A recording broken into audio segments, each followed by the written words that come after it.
Good evening, everyone. You're watching Awaz News. I'm Kubra Ali, and I'll be taking you to top news across Canada. Charges laid in York Region grandparent scam investigation.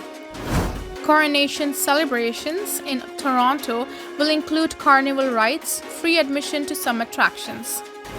Mayoral candidates proposed suing Metrolinx over crosstown delays firing CEO. Ford cites huge drop in Science Centre attendance, but documents tell a fuller tale. Ontario hospital nurses awarded additional pay after Bill 124 struck down. More than $4 million in suspicious casino buy-ins allegedly traced to one man. Federal government has tabled new offer on 10th day of strike, PSAC says. Those were the headlines, and now let's look into the detail. Ontario is gearing up for a day of fun to celebrate King Charles III's coronation on May 6th. The province will hold a party on the lawn at Queen's Park, including carnival rides, free food, games, and music. The province will also sponsor free admission to attractions like AGO and Science Centre, as well as 39 provincial parks.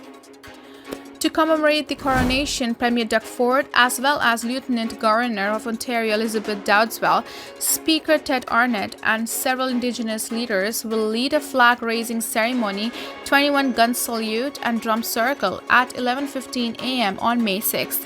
This ceremony will also include a special presentation of the Sovereign's Medal for volunteers. This ceremony will also be live-streamed. Following the coronation, the province will hold a large party on the south lawn of Queen's Park from noon until 6 p.m. Rides will include bumper cars and spinning teacups, and there will be multiple activities for families, including a basketball game, face painting, stilt walkers, and Disney mascots for photo ops. Free food will be provided by a number of Ontario farmers and processors, including the Ontario Fruit and Vegetables Growers Association, the Ontario Dairy Council, and Chicken Farmers of Ontario. The coronation celebration at Queen's Park is open to public and free of charge. The estimated cost of the party to the province is $350,000. Cultural attractions across Ontario that will offer free admission on May 6th include the AGO Niagara Parks, Butterfly Conservatory, the ROM, the Royal Botanical Gardens, and Upper Canada Village. A full list of 39 participating public parks can be found at Ontario Parks. The federal government tabled a new contract offer to the Public Service Alliance of Canada Friday as thousands of federal workers remained on strike for the 10th straight day. Both the union and spokeswoman for Treasury Board President Mona Fortier confirmed the offer, which is the first sign of any progress in the talks since the union said things were at a stalemate on Wednesday. Fortier's press secretary, Monica Granados, called it a comprehensive offer but provided no further details. In a written statement, the union confirmed receiving the offer as talks resumed Friday. Prime Minister Justin Trudeau said Friday the government is making serious offers in a bid to bring a strike of its largest public sector union to an end.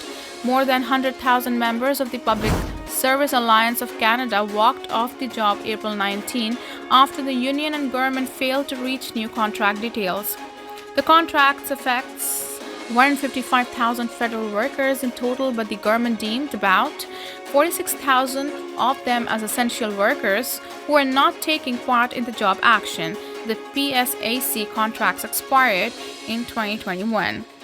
Early this week, PSAC National President Chris Aylward said he wanted Trudeau to get directly involved in the negotiations, which he said have hit an impasse because the government hadn't budged from its latest wage increase offer of 9% over 3 years.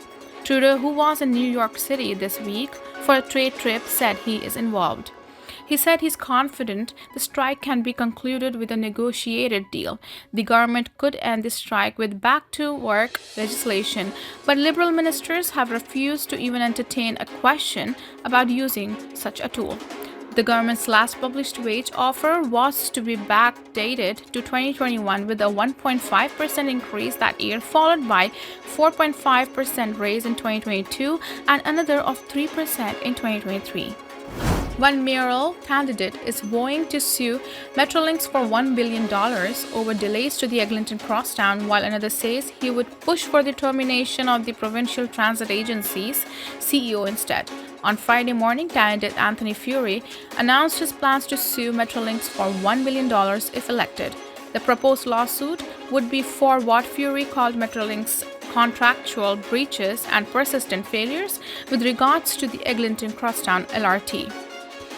Construction on the $5 billion project began in 2011 and was initially slated to be completed by 2020. There is still no timeline for when the LRT will be operational.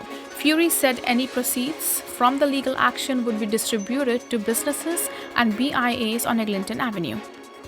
Transportation Minister Caroline Mulroney and Metrolinx boss Phil Wurster want to blame the contractors, but that won't cut it, Furey said.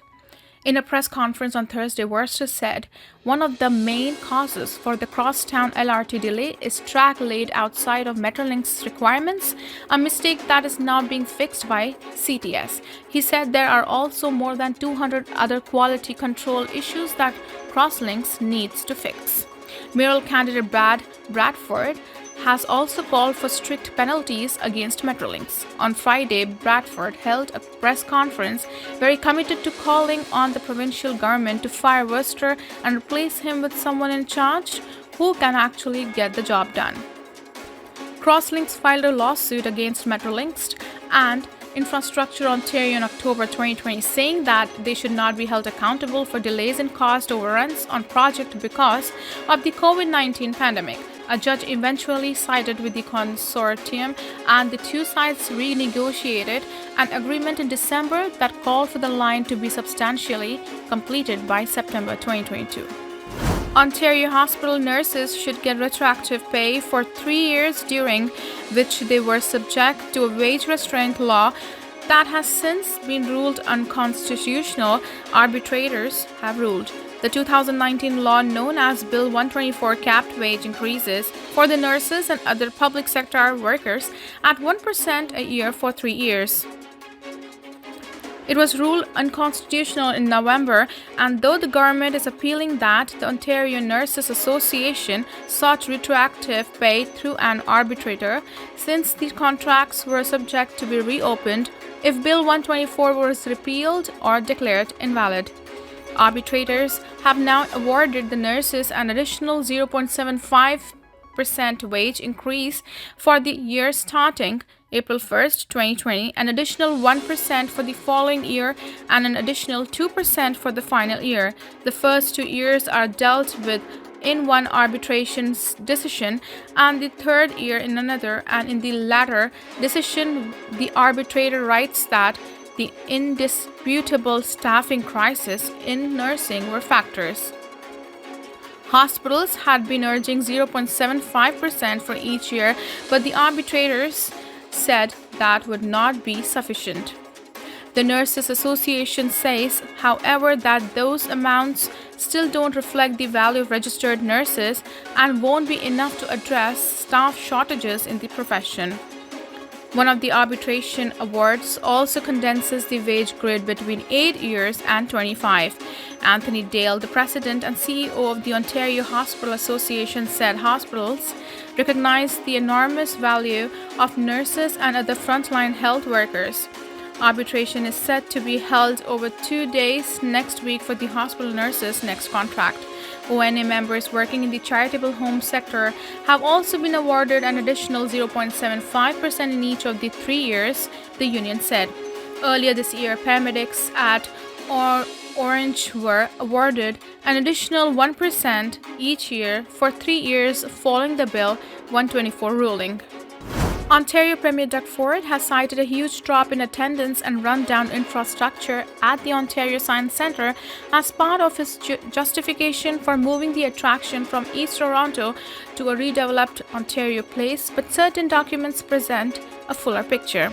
Reports from the Science Centre itself show that attendance has been rebounding post-pandemic lockdowns, and small annual decreases in attendance in the years before COVID-19 are attributed to nearby construction of a provincial transit project and not having enough money for marketing.